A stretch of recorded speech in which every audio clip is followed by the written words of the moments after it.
पावन कथा प्रसंग अंतर्गत सृष्टि के प्रकरण की कथा को निवेदन में कर रहा था।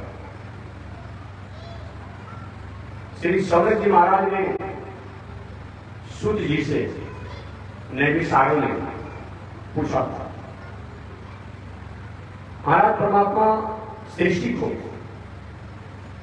कैसे चलाते हैं, कैसे बनाते हैं और किस प्रकार से अपने में लेते हैं। इन्हीं पावन प्रसंगों को एक समय परीक्षित जी ने सुखदेव जी से पूछा। इन्हीं प्रसंगों को एक समय विदुर जी मैत्रेय जी से पूछे थे। इन्हीं प्रसंगों को समय से एक बार नारद जी ने ब्रह्मा जी से पूछा था, फिर भगवान नारायण से भी पूछा था, कभी अपने बड़े भैया सनक सनंदन सनातन संत कुमार से पूछा। इन्हीं प्रश्नों को व्यास जी महाराज के पूछने पर नारद जी ने सुनाया भी था। इस प्रकार एक पावन प्रश्न चले आते हैं। सृष्टि का प्रकरण चलिए एक बार पुनः मैं आपको याद दिला। भगवान श्रीमन नारायण की नाभि से कमल, कमल से ब्रह्मा जी के सत्य काम सत्य संकल्प से मरीचि, अत्रि, पुलह, कर्तु, भृगु, वशिष्ठ, पुलस्त, दक्ष, नारद इत्यादि संतान का ब्रह्मा जी चाहते थे जिस प्रकार नहीं हो पा रहा, जबकि पूर्व में ब्रह्मा जी द्वारा 4 ऋषियों की सृष्टि हो चुकी थी। सनक, सनंदन, सनातन, संतकुमार। ये लोग संत बन गए, विरक्त बन गए। भूत भाव शंकर जी जिनको रुद्र हम कहते हैं, अभी ब्रह्मा जी के भ्रूमध्य से प्रकट हुए। एक कोष में 3 किलोमीटर तो चलती नहीं 12, तब 50 करोड़ में 12 का गुणा कर लीजिएगा। गुणा करने के बाद जितना होगा उतना किलोमीटर समझ लीजिएगा। ये पृथ्वी का क्षेत्रफल है। इस पृथ्वी के क्षेत्रफल से 10 गुना अधिक ये जल का क्षेत्रफल है। जल से 10 गुना अधिक ये अग्नि का क्षेत्रफल है। अग्नि से 10 गुना अधिक वायु का क्षेत्रफल है और वायु से 10 गुना अधिक आकाश का क्षेत्रफल। एक दिन मैंने बताया था तो याद नहीं कर रहा, तो थोड़ी सी तो विरासत लंबी है ब्रह्मा जी की, चिंता होगी। इतना लंबा विरासत उस अनुपात में संतति नहीं है। सनक, सनंदन, सनातन, सनत कुमार जैसे ज्ञानी पुत्रों के होने के बाद भी, रुद्र जैसे संतति होने के बाद भी ब्रह्मा जी को शांति नहीं मिली, तो ब्रह्मा जी ने सत्य संकल्प से धर्म को प्रकट किया छाती से, अधर्म को प्रकट किया पीठ से। पाप और पुण्य दोनों हमारे साथ रहते हैं। अभी आप शांति में बैठे हैं, अब थोड़ी सी मन में विकृति आ जाएगी तो आपको कहीं बुलाना पड़ता है? नहीं, पाप को बुलाना नहीं पड़ता है। पाप और पुण्य दोनों हमारे पास नहीं रहता है। मन अच्छे कर्मों में लगा हुआ है, अभी हमें पुण्य में है, मन कहीं थोड़ी सी भटक जाता है, पाप हो जाता है। ब्रह्मा जी के छाती से धर्म प्रकट हुए तो ब्रह्मा जी के पीठ से धर्म हो गया। ब्रह्मा जी के लवसंगा मार्ग से सागर प्रकट हुए, तो कहीं पैखाना मार्ग से राक्षस प्रकट हो गए। ब्रह्मा जी ने कर्ण ऋषि को भी जन्म दिया। ब्रह्मा जी की पुत्री सरस्वती देवी भी है, ब्रह्मा जी की पुत्री अहल्या जी भी है। इन सृष्टियों को होने के बाद भी ब्रह्मा जी को संतोष नहीं हुआ। ब्रह्मा जी ने मानसिक संकल्प से 10 पुत्रों को सृष्टि तो किया। मरीचि, अत्रि, पुलह, कर्तु, भृगु, वशिष्ठ, पुलस्त, दक्ष नारद। फिर भी हुआ कि और हो जाते। ब्रह्मा जी ने अपने शरीर को 2 भागों में विभक्त किए। जो पुलिंग के रूप में ब्रह्मा जी का शरीर हुआ, जो पुरुष के नामों से जाना गया, आदि स्वयं भुव मनु नामों से संबोधित हुआ। जो स्त्रीलिंग के रूप में ब्रह्मा जी ने प्रकट किया, वही शत्रुपा के नामों से, यही आदि स्वयं भुव मनु और शत्रुपा। अब यही मनु शत्रुपा द्वारा चल करके मैथिली सृष्टि का विस्तार हुआ। इसी कथा प्रसंगों को मैं निवेदन कर रहा हूं। मनु जी महाराज, मनु और शत्रुपा, मनु नाम जब कहे मनु शत्रुपा की मां ज्यादा समझेगा, माधुरी समझेगा, गृहस्थ आश्रम समझेगा।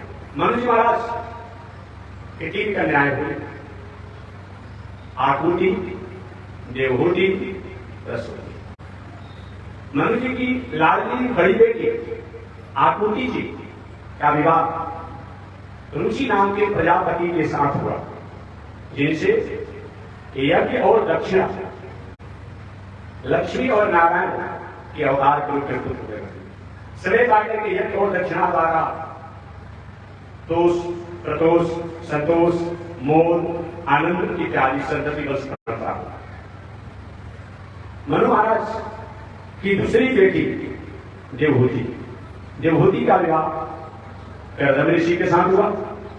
कर्दम ऋषि ने एक पुत्र भगवान कपिल देव को जन्म दिया और 9 कन्याओं को जन्म दिया।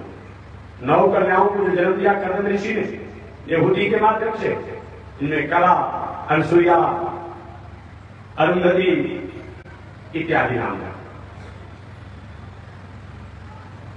ये विचार कर कर्दम ऋषि ने अपनी 9 कन्याओं का विवाह ब्रह्मा जी के 9 पुत्रों से कर दिया, नारद को छोड़ दो।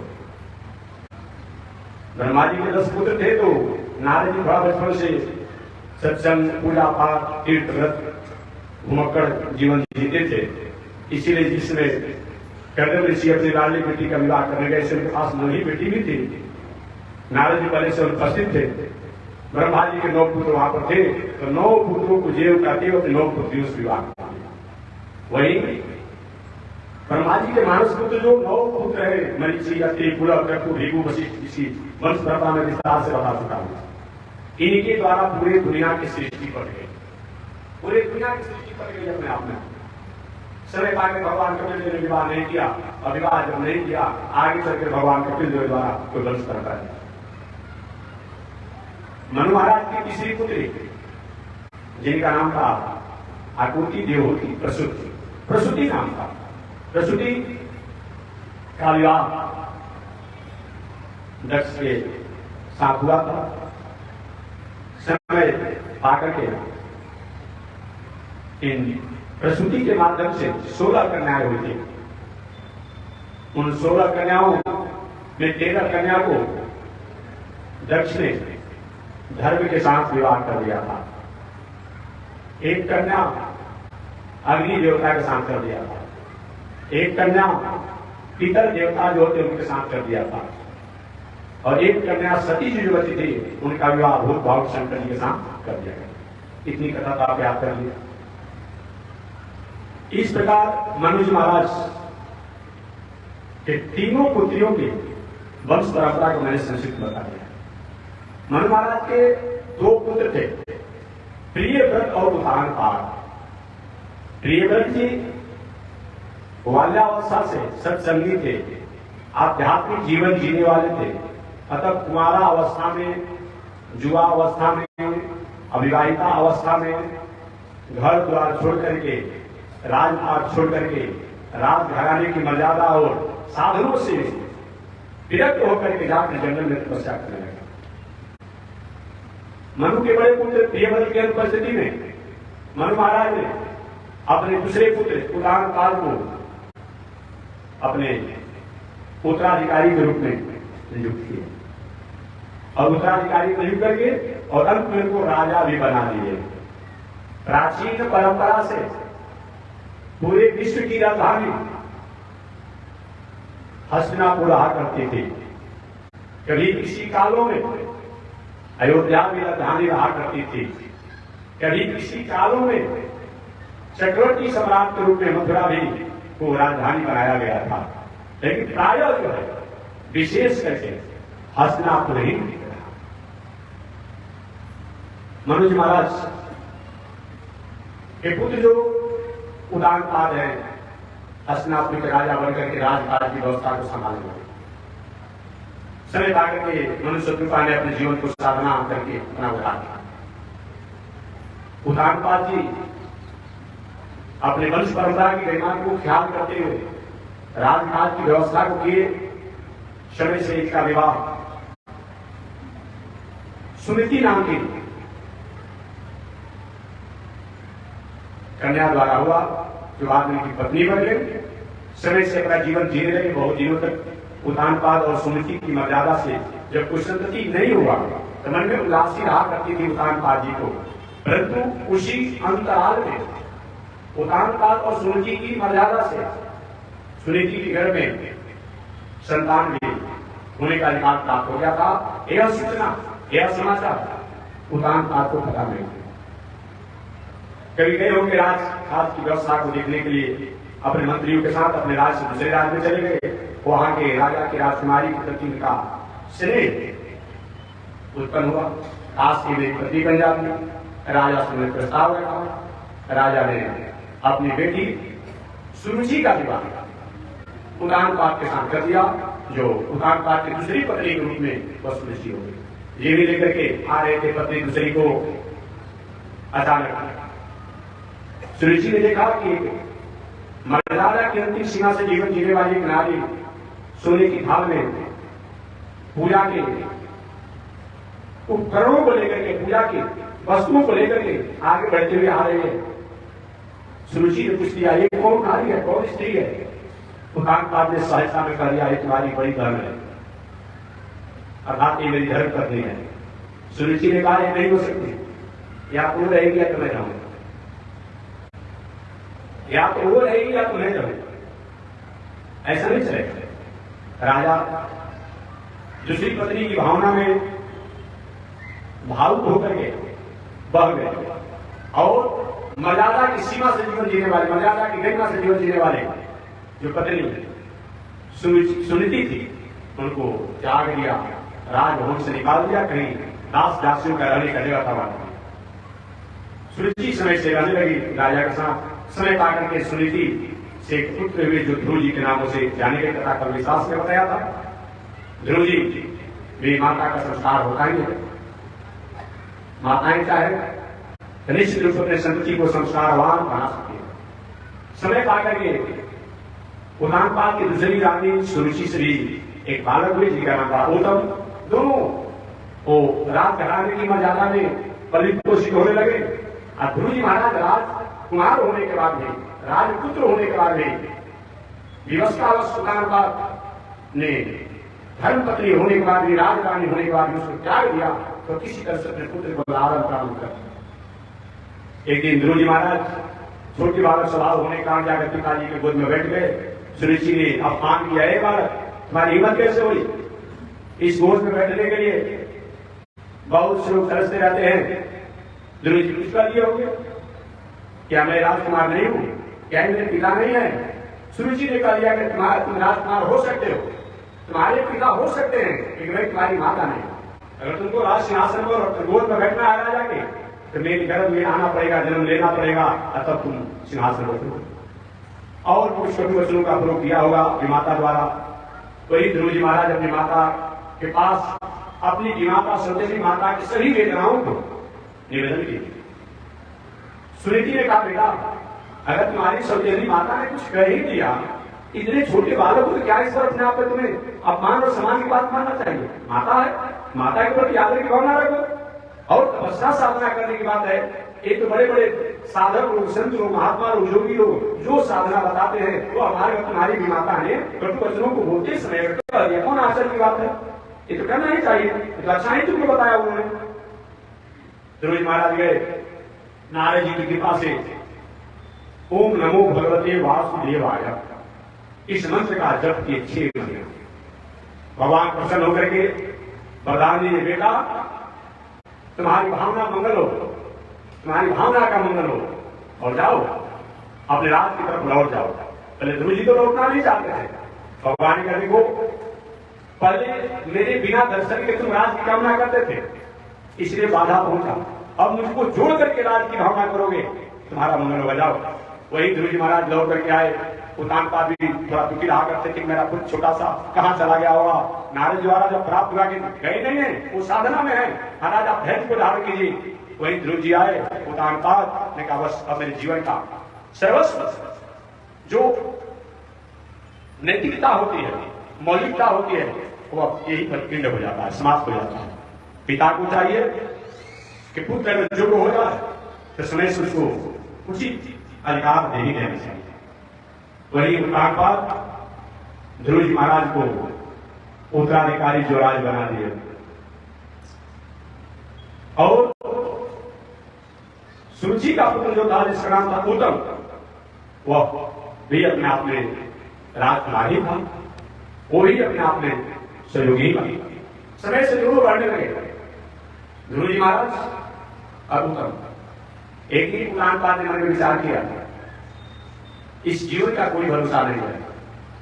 आयुषम जल्लोल बिंदु चकलम भेदोपमम जीवनम धर्मम जो न करो निंदितमति।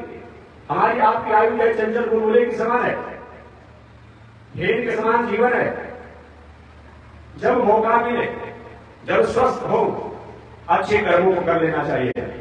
ये विचार कर पूरा का पूरा अपने पुत्र ध्रुव जी को गद्दी पर बैठा करके राज तिलक लगा करके सम उतानपाद तपस्या साधना करने के लिए जंगल निकल गए। पहले के जमाने में लोग चौथा पंद्रह पर कानन जाएंगे। कानन माने जंगल होता है, कानन माने बैराग होता है, कानन माने शांति होती है। चौथे पद में लोग आत्मा के तत्वों को जानने के लिए, आत्मा किसका है, किस चीज का विलय होना चाहिए, किसके प्रति इसकी समाप्ति होनी चाहिए, इसके लिए चौथे पद में लोग घर का त्याग करते थे। उतानपाद घर राजपाट को त्याग करके जंगल की राह ले लिया। ध्रुव जी महाराज राजकाज की व्यवस्था को देखने लगे। एक दिन ध्रुव जी के भाई, इनका नाम उत्तम है, जो सुरुचि के पुत्र है, उत्तम जी बिना राजमंत्रियों को, राज कर्मचारियों को जनाए, बिना ध्रुव जी को जनाए, अपने बल के अहंकार में, पद के अहंकार में यक्षों के लोक में चले गए। यक्षों के लोक में जाकर के उन यक्षों से संग्राम छिड़ गया, और संग्राम जब छिड़ गया तो यक्षों में और उत्तम जी में घोर संग्राम हुआ। यक्षों के द्वारा उत्तम जी मारे गए। ध्रुव जी के सौतेले भाई थे, वे युवावस्था में, अविवाहित अवस्था में मृत्यु को प्राप्त हुई। उत्तम की माता सुरुचि जो थी, अपने पुत्र की मृत्यु की जब समाचार सुनी तो शोक में वह भी मृत्यु को प्राप्त कर गया। उतानपाद जंगल की यात्रा में चले गए साधना करने के लिए। उतानपाद की छोटी पत्नी भी अपने पुत्र के शोक में चली गई, उत्तम की मृत्यु हो गई। अब कौन बचे? ध्रुव जी महाराज। देखिए वास्तविकता, यथार्थ, सत्य, मौलिकता, नीति, न्याय, मर्यादा कुछ देरों के लिए, कुछ समय के लिए, कुछ जगहों के लिए, कुछ काल के लिए परेशान तो होता है, लेकिन सत्ता उसी की रहती है। अब समझिए, एक वो काल होगा तो ध्रुव जी महाराज को गोद में नहीं बैठने दिया जाता था। एक वही काल है जो ध्रुव जी महाराज गद्दी तभी बैठेगा, सिंहासन तभी बैठेगा। एक वो काल होगा जो उत्तम के कारण सुरुचि जो है, ध्रुव जी को कटु वचनों का प्रयोग किया। एक वह काल है जो उत्तम के मृत्यु होने के बाद सुरुचि ने अपने जीवन को त्याग दिया। ध्रुव जी महाराज जब जाने कि मेरे भाई की मृत्यु यक्षों के द्वारा हुआ है, ध्रुव जी अपनी सेना लेकर के यक्ष लोग पर चढ़ाई कर दिया। घोर संग्राम हुआ। मालूम पड़ा कि यक्षों की पूरा वंश परंपरा ही समाप्त हो जाएगी। यह घटना ब्रह्मा जी द्वारा देखा नहीं गया। ब्रह्मा जी आ गए और आकर के उस युद्ध को रोका। उस युद्ध को रोका और रोकने के बाद कहते बेटा तुम्हारे जैसे लोगों के लिए उपयुक्त नहीं है। तुमने भगवान का दर्शन किया है, भगवान की कृपा को प्राप्त किया है और तुम इन यक्षों को संहार कर रहे हो। जब किसी की सृष्टि को बसाने का तुम्हारा अधिकार नहीं है तो तुम किसी को मारने का अधिकार कैसे रखते हो? ऐसे अपनी हिंसा में जुटला पर अंकुश लगाओ। बाबा दादा ब्रह्मा जी अपने मनुष्यों की आज्ञा को पालन करते हुए ध्रुव महाराज ने युद्ध को विराम दे दिया। युद्ध को जब विराम दिया उस समय यक्षों के राजा कुबेर जी महाराज आ गए और यक्षों के राजा कुबेर जी जब कुबेर जी आए तो ध्रुव जी को आशीर्वचन दिए, महाराज आपका मंगल हो, आपने कहने से युद्ध को विराम दे दिया। इसके लिए मेरा मंगल कामना, आपका तेज, आपका जस, आपकी कीर्ति सर्वत्र है। और भी आशीर्वाद दिए कुबेर जी। आगे ब्रह्मा जी ने ध्रुव जी को समझाया, बेटा ये मनुष्य का जीवन होता है। बड़े लोगों को चाहिए कि अगर जीवन में किसी प्रकार की विषम परिस्थितियां आती हो तो विषम परिस्थितियों का कारण अपने को मानना चाहिए। ब्रह्मा जी ने कहा तुम्हारे भाई को यक्षों ने नहीं मारा है, तुम्हारा भाई सब अपने कर्मों के कारण यक्षों द्वारा मारा गया। अतः अपने क्रोध को त्याग करके और उन कुबेर से जाकर के क्षमा मांगा। आगे ब्रह्मा जी कहते हैं तितिक्षया करुणया मैत्र्या साखिल जंतुषो समत्वेन च सर्वात्मा भगवान संप्रसेदते। ब्रह्मा जी कहते हैं बेटा ये भगवान के भक्तों का लक्षण होता है, भक्ति करने वालों का लक्षण होता है। जीवन में किसी व्यक्ति द्वारा किसी प्रकार की ऐसे परेशानियों को पैदा किया जाता हो उस समय महापुरुषों को, भगवान के भक्तों को चाहिए तितिक्षा से जीवन जीना चाहिए। तितिक्षा का मतलब क्या होता है? सामर्थ्य रहते हुए भी, क्षमता रहते हुए भी, योग्यता रहते हुए भी उस सामर्थ्यता का, योग्यता का कभी भी जगत में, जगत के प्राणियों के लिए, प्रकृति के लिए दुरुपयोग न करें। तितिक्षा करुणा, मानव जीवन में अगर करुणा नहीं हो तो मनुष्य आधारे का अधिकारी नहीं। मनुष्य जीवन में करुणा होना चाहिए। तितिक्षया करुणया मैत्र्या चाखिल जंतुषो, और मैत्री की भावना होनी चाहिए। छोटी छोटी बातों में कि उलझने आ जा रही हो, आपसी लोगों में, सज्जन लोगों में, बंधुजनों में, इसमें उस बातों पर यकीन नहीं करते हुए मैत्री रखना चाहिए। तितिक्षया करुणया मैत्र्या चाखिल जंतुषो, तो चाखिल जंतुषु की जो संधि विषय जब किया जाएगा तो चौ अखिल जंतुषु हो जाएगा। चाखिल जंतुषु का जब संधि विषय करके किया जाएगा तो चौ अखिल जंतुषु, अर्थात चम एवं चाहे और कर सकते हैं, और अखिल माने समस्त, संपूर्ण प्राणियों में सम दृष्टि, कृपा दृष्टि होनी चाहिए। एक भगवान के भक्तों का लक्षण। समत्वेन च सर्वात्मा, ये मानना चाहिए वह परमात्मा जो मंदिर में है, जो मूर्ति में है, जो तीर्थों में है, ओ और भी जगह है, ऐसा भाव ना करके अपने द्वारा कभी भी गलत पथ पर चलने की कामना नहीं करना। ब्रह्मा द्वारा उपदेश को प्राप्त करके ध्रुव जी महाराज प्रसन्न हुए।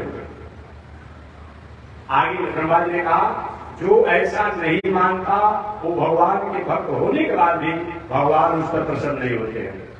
भगवान की प्रसन्नता हिंसा में नहीं होती है। भगवान की प्रसन्नता नीति में नहीं होता है। भले आज की परिवेश में धर्म के नाम पर, प्रसन्नता के नाम पर देवी देवता के लिए हम हिंसा कर देते हैं, लेकिन कभी भी देवी देवता भगवान की प्रसन्नता तामसी में, राजसी में, हिंसा में, अनिति में, अन्याय में नहीं होती है।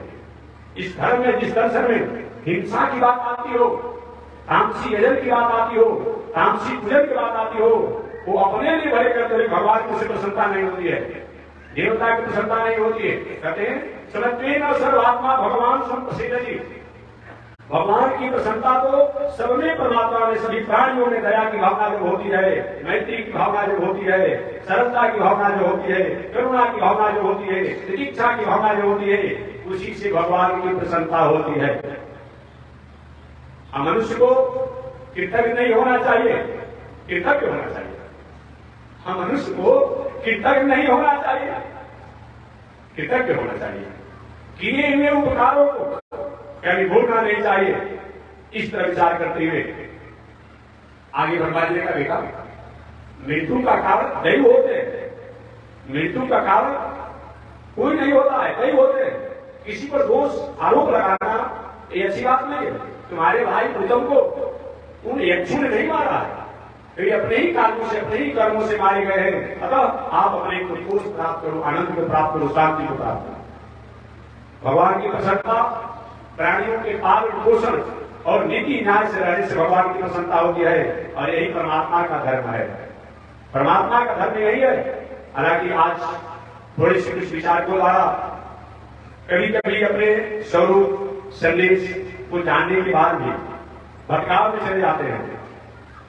अहिंसा परमो धर्म कहा गया है। इस बात को आधुनिक राष्ट्र भी कहते हैं, मध्यकालीन के राष्ट्र कहते हैं। जहां अहिंसा को परम धर्म बताया गया है, अब वहां पर हिंसा करने की बात कही जाएगी। इसलिए जिस भी दर्शन में, जिस भी पंथ में अगर कहीं हिंसा होता हो, पूजा यजन इत्यादि के माध्यम के अवसर पर, वह धर्म नहीं हो सकता है, वह धर्माभास हो सकता है। ब्रह्मा जी इन पावन उपदेशों को सुनकर के ध्रुव जी महाराज को प्रसन्नता हुई, और प्रसन्न होकर ध्रुव जी महाराज ने कहा, बाबा मैं आपको प्रणाम करता हूं। और कुबेर को लाकर ब्रह्मा जी ने ध्रुव जी से मैत्री करा दिया। इनसे क्षमा मांगो, ये यक्ष अगर नाराज हो जाएंगे तो तुम्हारे संतति वंश परंपरा का ह्रास होगा, इसलिए यक्षों को नाराज मत करो। आगे कुबेर जी ध्रुव के पास आए और ध्रुव ने उन्हें प्रणाम किया। ब्रह्मा जी कहने पर कुबेर जी ध्रुव जी के पास आए और ध्रुव जी ने उन्हें प्रणाम किया। कुबेर ने कहा कि आपने अपने पितामह की आज्ञा मान करके, ब्रह्मा जी की आज्ञा मान करके युद्ध बंद कर दिया है, बहुत अच्छा आपने किया। कुबेर जी ने कहा, न तो तुम्हारे भाई को यक्षों ने मारा है, और आपने ही न आपने मेरे यक्षों को मारा है।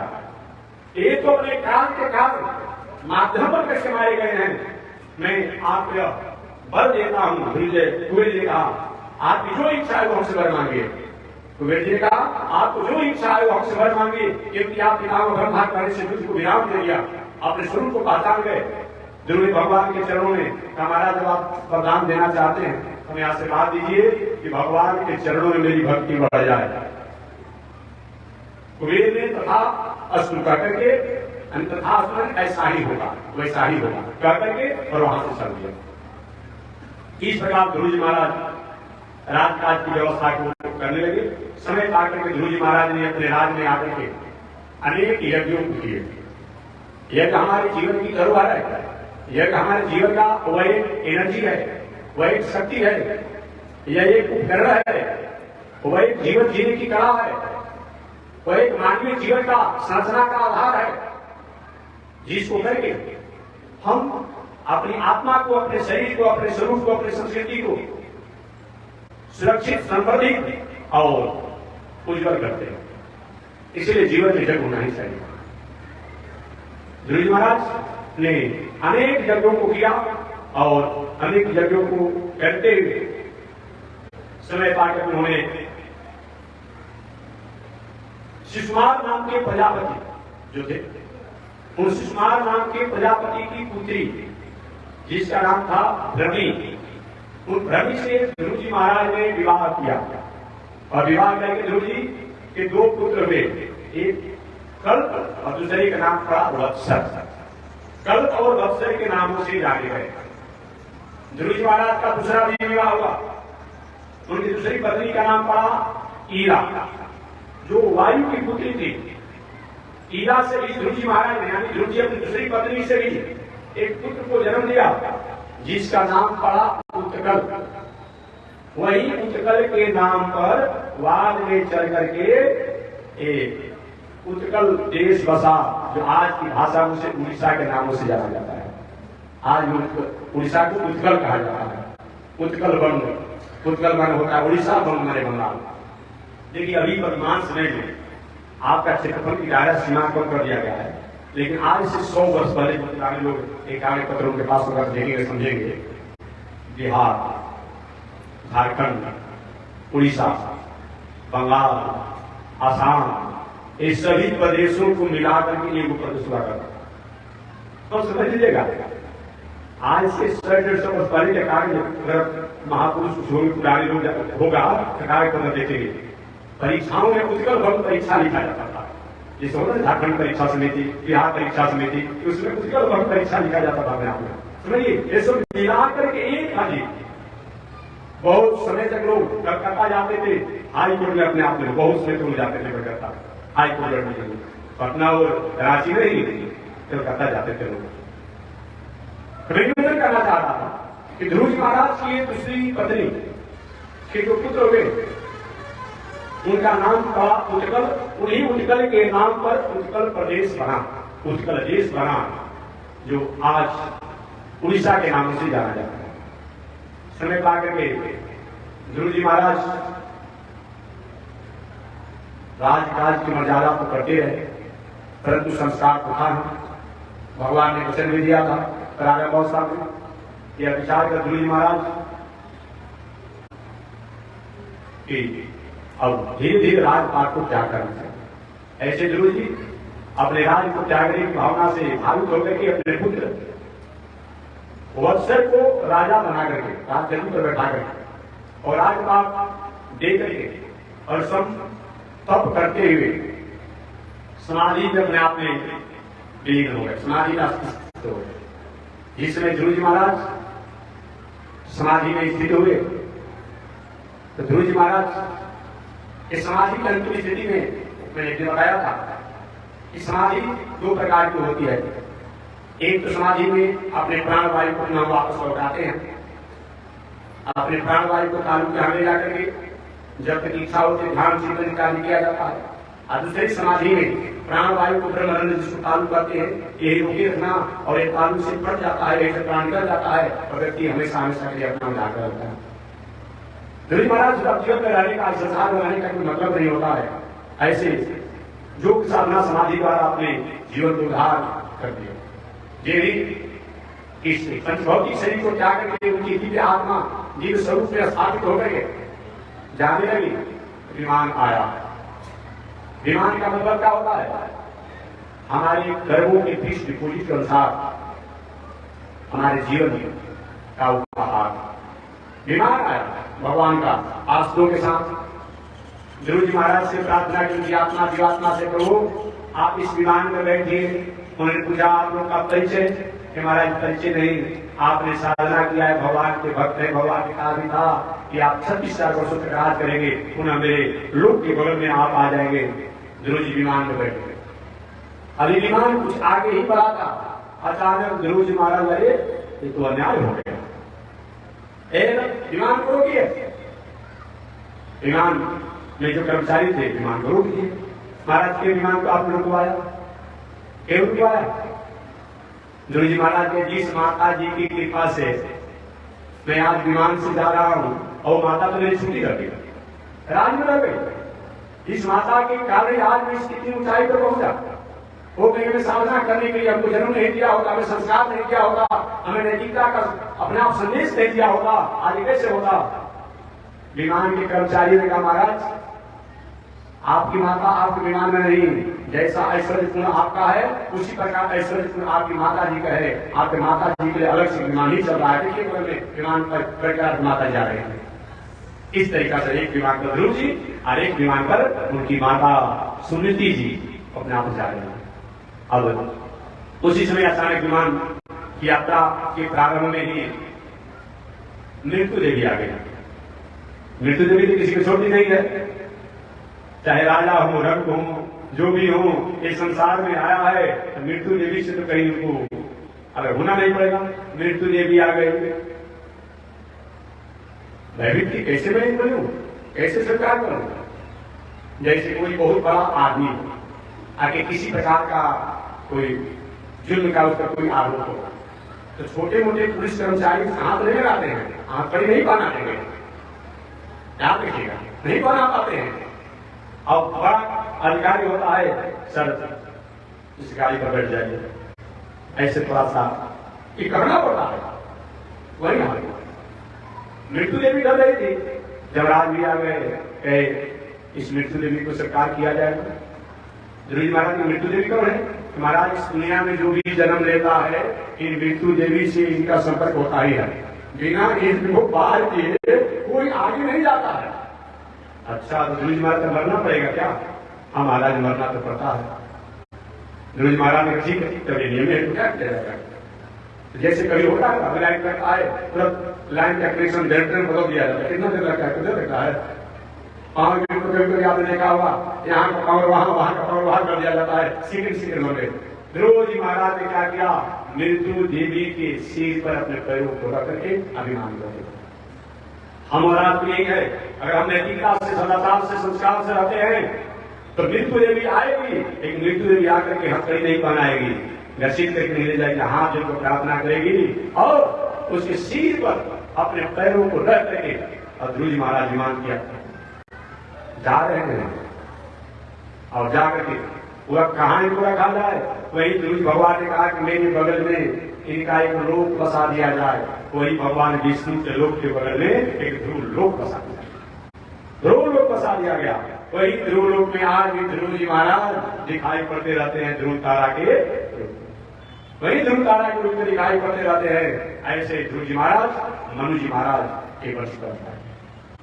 आगे वत्सर जो राजा हुए, वत्सर राजा बनकर के राजकाज की व्यवस्था को तो करते रहे, परंतु थोड़ी सी चूक हो गई। याद रखिएगा, समय पाकर के हमेशा मैं निवेदन करता हूं कि देखिए विवाह शादी कुल खानदान की तरीका तौर तरीका तो होनी चाहिए। अच्छे घर में भी नास्तिक संतान हो जाते हैं, बुरे घर में भी आस्तिक संतति हो जाती है। अब इतना बड़ा पूरे खानदान, और सुनिए ऐसे पूरे खानदान में आगे आएगी एक बहुत बड़ा थोड़ा सा अनर्थ हो गया। कहता मैं विस्तार से बताऊंगा। देश काल पात्र के अनुसार ध्रुव जी के पुत्र वत्सर जो हुए, वह वत्सर ने वैवाहिक जीवन को जीते हुए राजकाज की व्यवस्था को करने लगे और राजकाज की व्यवस्था को करते हुए वत्सर ने प्रथम विवाह किया। प्रथम विवाह के माध्यम से ध्रुव जी महाराज वत्सर जो है स्वर्ग थी, अपने आप की पत्नी थी, उनसे 6 पुत्र हुए, जिसमें 6 पुत्र में सबसे बड़े पुत्र का नाम था पुष्पार्ण। पुष्पार्ण के भी अपने आप में समय पाकर के विवाह हुआ। उनकी 2 पत्नियां थी, उनसे आगे चल करके स्वरतेज नाम के पुत्र हुए। उसी स्वरतेज से आगे चल करके चक्षु नाम के पुत्र हुए। उन्हीं चक्षु मनवंतर के मनु बने। उन्हीं ध्रुव जी महाराज के वंश परंपरा में चक्षु के 12 पुत्र हुए। उन 12 पुत्रों में सबसे छोटे पुत्र का नाम उल्मुख पड़ा। वही उनकी पुनः वंश परंपरा में आगे चल करके एक बहुत बड़े यशस्वी राजा हुए, जिनका नाम पड़ा राजा अंक। ध्रुव जी महाराज के वंश परंपरा में बहुत आगे चलने के बाद एक बहुत बड़े यशस्वी राजा हुए, जिनका नाम पड़ा राजा अंग। ये राजा अंग जो हुए बहुत बड़े धर्मात्मा हुए, बहुत बड़े धर्मात्मा हुए। राजा अंग का विवाह गलत घर हो गया था, तो कहने में संकोच लगा। राजा अंग का विवाह जो है मृत्यु की पुत्री सुनीता के साथ हो गया था। परिणाम क्या हुआ? राजा अंग ने जो मृत्यु की पुत्री सुनीता से विवाह कर लिया, परिणामानुसार एक बालक हुआ, जिस बालक का नाम पड़ा राजकुमार वेद। क्या नाम पड़ा? राजकुमार वेद। और वेद बहुत बड़ा अत्याचारी हुआ, बहुत बड़ा अत्याचारी हुआ। इतना बड़ा उपद्रव अत्याचार फैला दिया, एक दिन राजा अंग अपना राज छोड़ करके पुत्र के अनेक प्रकार उपद्रव से परेशान होकर के राज का त्याग करके जंगल की राह ले लिए। होता है कभी कभी पुत्र घर में ऐसे संतति हो जाते हैं ना, सारा पिता परिवार का सब मर्यादा का भंग होता है। और सब जब राजा अंग राजपाट छोड़ करके जब चले गए, मंत्रियों ने विचार किया कि बिना राजा के तो कोई राजकाज की व्यवस्था चलेगी नहीं। जानते थे कि राजा वेद नालायक है, दुराचारी है, अपराधी है, परंतु किया क्या जाए? सोचे को हो सकता है कि राजगद्दी पर बैठने के बाद सुधार करके कुछ बहुत बड़ा अपराधी होते हैं कि किसी पद पर मिल जाता है तो थोड़ा सा उसमें सुधार भी जाते हैं, और कुछ ऐसे भी अपराधी होते हैं कि पद मिलने के बाद दूसरा अपराध बढ़ा देते हैं, धूल बात होती है। तो मंत्रियों ने विचार किया कि राजा अंग तो चले गए, राजा अंग का एक पुत्र है, तो राजगद्दी को प्राप्त करके राजा बनने के बाद एक सुधार कर देगा। लेकिन नहीं, अपने ननिहाल का, अपने मातृकूट का उसका संस्कार आ गया। मृत्यु देवी का अपने आप में मृत्यु है, मृत्यु के पुत्री जो सुनीता जो थी उसी का ही अपने आप वंश परंपरा है, तो अपने ननिहाल कुल का संस्कार इस पर आ गया। एक तो उपद्रवकारी था, और दूसरा जो राजा बना, राजा बनने के बाद सबसे पहले क्या किया? विद्वान है ब्राह्मणों, ये सब पूजा पाठ जग दान धर्म कर्म तीर्थ व्रत सब एक सलाह सिर्फ तुम्हारे खाने वालों का धर्म है, बंद करो। अगर तुमको पूजा पाठ इत्यादि करने की इच्छा नहीं है तो मेरे नाम का संगत करो। बेनार स्वाहा, मेरे नाम पर अपने आप हवन करना होगा। पूजा पाठ को भी संगत करना होगा, मेरे नाम पर करना होगा। कोई ईश्वर होता नहीं है। अरे पंडितों, अरे विद्वानों, अरे ब्राह्मणों, तुम्हारी हाल तो वही है जैसे कि कोई युवती, जैसे कोई युवती अपने युवा पति को छोड़ करके और वृद्ध पति को जाकर के वर्ण करे, कोई हाल तुम्हारी है। वह विष्णु और नारायण जिसका कहीं कोई आता पता नहीं है, कब का है कब का पुराना है, और उसी के तुम लोग पूजा पाठ करते रहते हो। मेरे द्वारा राज का पालन होता है, मैं प्रजा का पालन करता हूँ, मैं निर्भय अभय करता हूँ, मुझे तुम जानते नहीं हो। पूजा करना हो तो मेरे नाम का पूजा करना होगा, हवन करना होगा तो मेरे नाम का हवन करना होगा।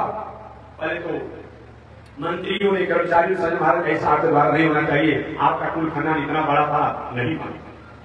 नाम क्यों लगा मंत्रियों को? एक मंत्रियों ने विचार किया ऐसे नालायक राजा रहिए कर क्या करेगा। और उन विद्वानों ने, ब्राह्मणों ने मंत्र और विद्या के हुंकार भर करके उस राजा वेद को मार डाला। मृत्यु को प्राप्त हो गया राजा वेद। अब तो राजा से राजवीर हो गया। हाहाकार हो गया, क्या किया जाए? अंत में मंत्रियों ने राजा वेद की लाश को तेल में डुबा करके कड़ा में डालकर रख दिया। कुछ दिनों के बाद राजा वेद के शरीर को मंथन किया गया। मंथन करने से एक जीव प्रकट हुआ। वो जीव प्रकट जो हुआ तो उस जीव को नाम पड़ा पृथु। क्या नाम पड़ा?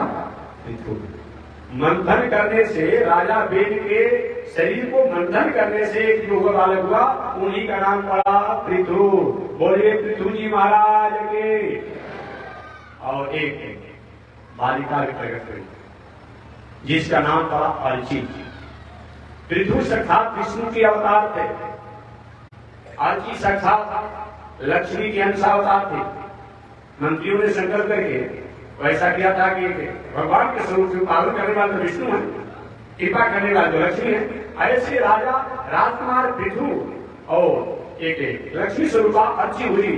समय पाकर के लक्ष्मी के अंशावतार अर्ची और नारायण के अंशावतार और पृथु, इस तरीका से वो लक्ष्मी नारायण प्रकट हुए। बाद में राजा पृथु को ही उस गद्दी पर बैठा दिया गया। गुरु जी महाराज के वंश परंपरा गद्दी पर पृथु को बैठा दिया गया। इस प्रकार पृथ्वी जी महाराज और मर्यादा को राजकाज की व्यवस्था को करने लगे। तभी छोड़ देते हैं पृथ्वी जी को कि किस तरह से राजकाज की व्यवस्था कर रहे हैं। आगे इन ध्रुव जी महाराज के वंश परंपरा में जो पृथु हुए, इन पृथु के वंश परंपरा में और आगे कौन हुए, शेष चर्चा अगले दिन